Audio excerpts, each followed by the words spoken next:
Welcome back to the Matt Return Podcast. I'm your co-host, Zach Allen. And I'm Kaleb Boyer. And we're back in the studio today. It's been a week since we've been here.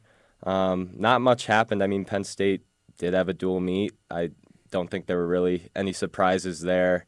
So in my mind, not much happened. It was just another day at the office for Penn State. Kaleb, what were your thoughts overall about the weekend? First and foremost, coming to the day, everyone thought, K6 coming back is going to wrestle at 149.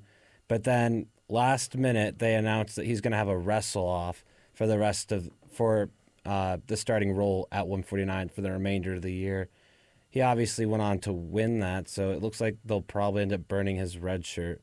But I think another equally interesting thing is right after the duel, the two coaching staffs kind of got into it between Maryland and Penn State. There was some extracurricular activity, you might say. Yeah, so nothing really to do with the actual dual meet. It was just, I guess, like the end of the dual meet there. But I mean, at this point, it's kind of like I agree with you. I feel like there's nothing really on the mat that really we can learn at this point. Well, they did have 4 pins in the final 5 matches. They were all bonus point victories, but that's just Penn State, dominating Maryland. I mean, I think we all expected that. I think you brought up a good point, though, about the extracurricular stuff. It looked like, at least on video, I saw a video on Twitter, and it looked like he was saying, like, that didn't have to be a pin or something like that. If you're the Maryland coach, imagine yourself as the Maryland coach right now, and you had that happen. Like, are you going to get up and say that to Cale Sanderson?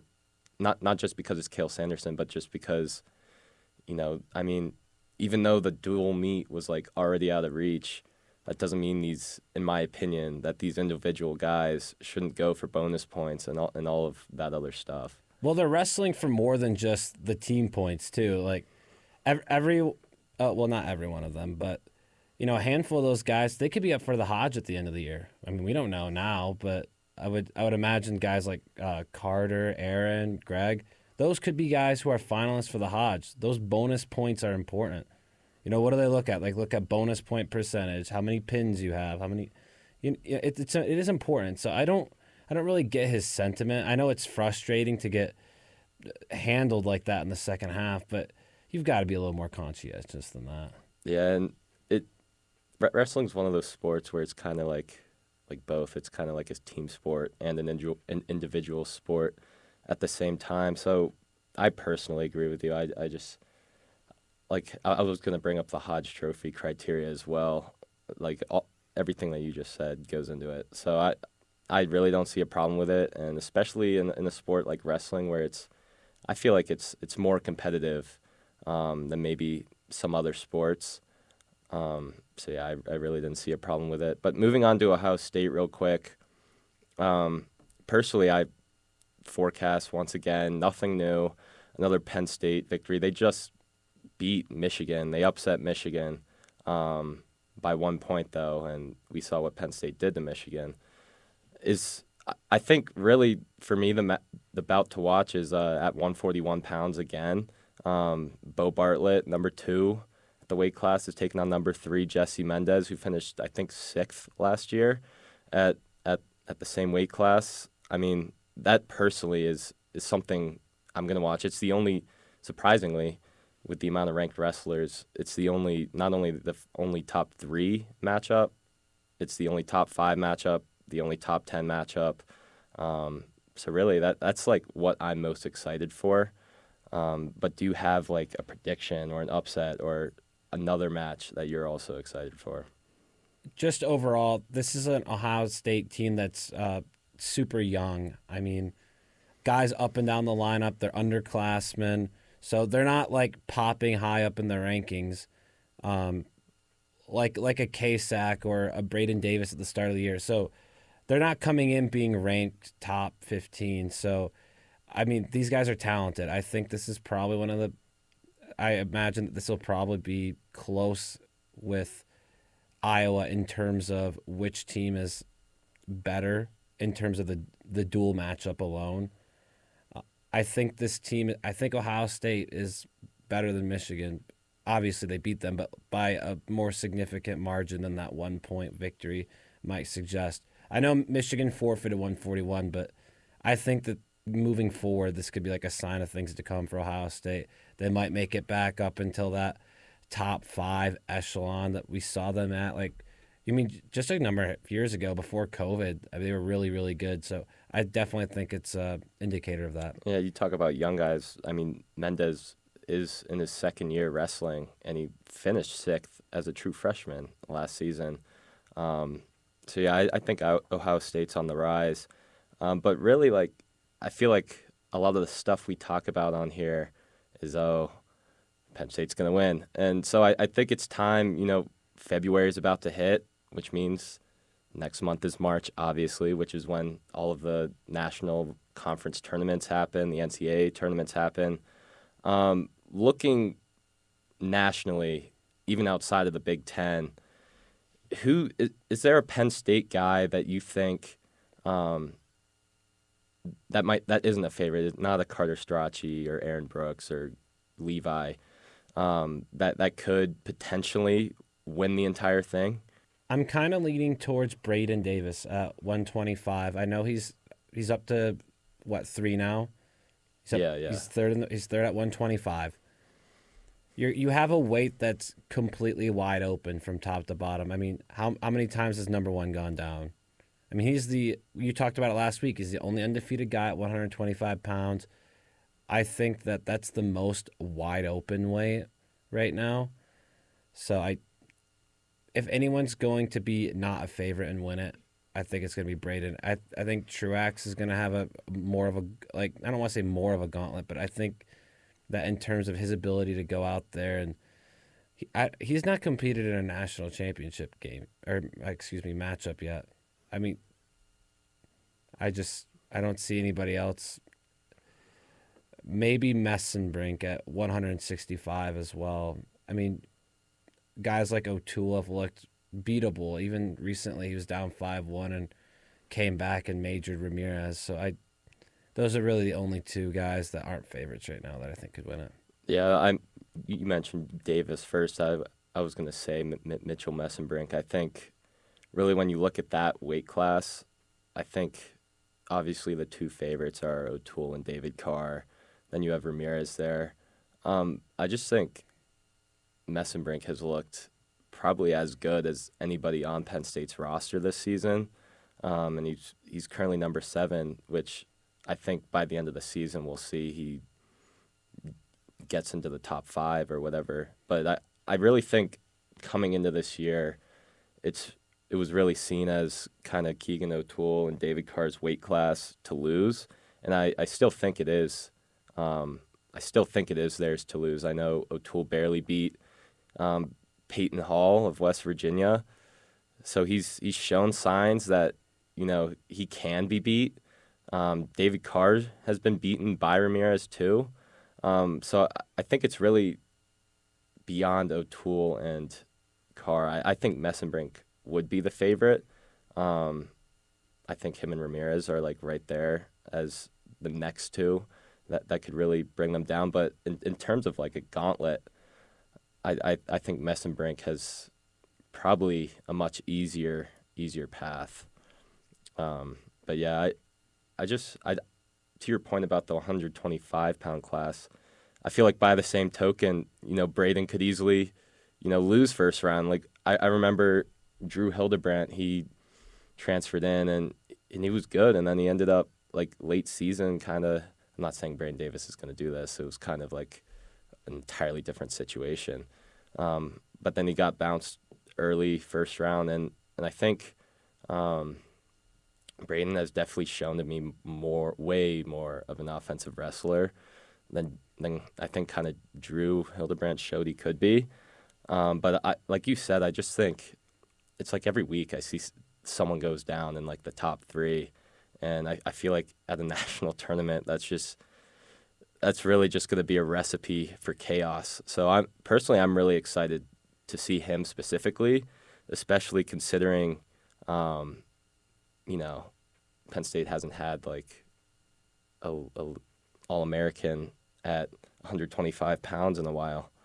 So I guess my next question would be, outside of who you think could maybe be an upset to win the whole thing, who are you most excited to see wrestle at the national championships? Most excited? Yeah, it could be a favorite too. Like you could say Carter Strachey. I think Carter. I think a Carter is a good answer there. I mean, he's a guy who's I think he's going to win the Hodge. So I think that he's going to be extra motivated coming out, win his 4th title. He's got another year of eligibility. Doesn't sound like he's going to use it. Doesn't seem interested in that at all. But I think that he's really going to go out with a bang. Another guy, maybe Greg. I mean, he's been he came in last year as the favorite. Obviously, that didn't happen. He got, he lost to Paris 3 times last season. I think those were his only 3 losses, if I'm not mistaken. So, if he were to finally get over the hump, see his stoic expression maybe like melt away a little bit. So, maybe I could actually get a smile out of him in the press conference. Yeah, I was also gonna say Greg.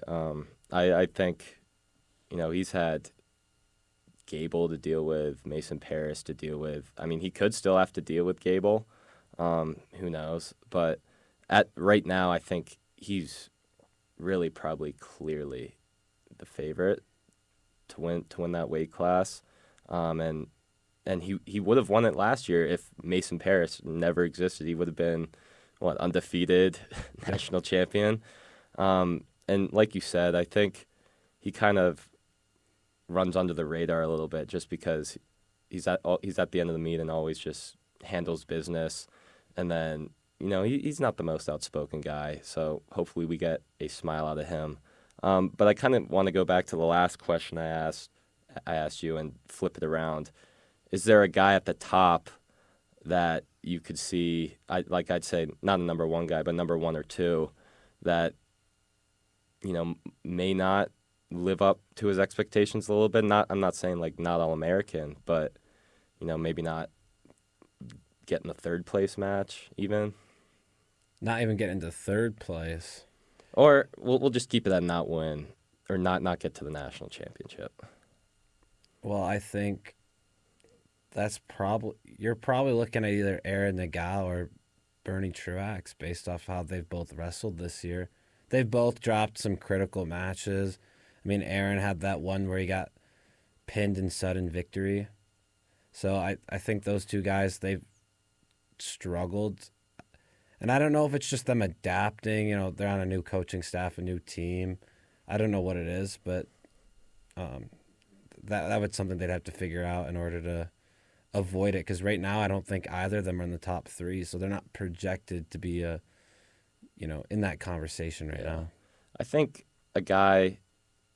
another name would also be maybe Bo Bartlett. I think he's definitely 100% got the tools to do it. I feel like at the national tournament though, you might not want to start as slow as he does sometimes. We've seen him go and like tech fall people and pin people. But there have been times, and we saw it last season. I mean, granted, he is at like a different weight class these last 2 seasons, and he's picked it up and scored more points. But he starts slow sometimes, and I think that could be concerning. But I think that's more of a guy to watch out for. I still think he'll make his way to the national championship, but I could see that maybe be a problem. He did say, though, and he has like proved this, that he was world class at scoring points late, like when he absolutely needed to. And I just feel like every time he's in sudden victory, he pulls it out. Or like, what was the dual meet where he was tied and then took the guy down and then scored back points and ended up almost getting like a major decision out of it. And you're talking about the one where he had it was like down to the final like 10 seconds. Yeah, he got the takedown out of bounds or whatever. And then like he added back points on top of it too. And so he's shown this. But against some of the toughest opponents out there, like Real Woods, it might be a little bit tougher to do that.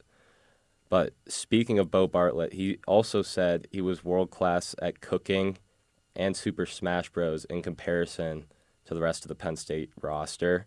He said he was second on the team in Super Smash Bros. But I'm wondering for you, we'll move off Penn State's roster for a little bit. For you personally, Kaleb Boyer, what are you world class at? It could be a video game, but just anything. I guess I'm really good at strategy games, and well, I guess I'll go with strategy games. Yeah. I really like computer strategy games, so like which ones? I don't know if you'll know them. I play like EU4 and like Hearts of Iron, like games where you play as like different countries. Like it's like a country manager game, I guess. I'd say mine personally is Madden. I really don't. I play my friends all the time, and no one ever can really beat me. So if anyone watching this wants to get the work, maybe on Penn State's roster, EA Madden NFL, find me on Twitter and we'll get that set up. But I really do think Madden is what I'm world class, maybe not world class at, Pennsylvania class at. In terms of world class, I'm not sure. I'd have to think about that a little bit. You know what else I'm world class at? Ending pod. So that'll be all from us this week. We'll be back next week after Penn State wrestles Ohio State on Friday. And then the week after that, they have Iowa on deck. But in the meantime, you can follow our wrestling coverage from everything before the meet, during the meet, after the meet, on our website at psu.collegian.com and on our Twitter account at TDC_wrestling. And once again, I'm Zach Allen. And I'm Kaleb Boyer. Peace.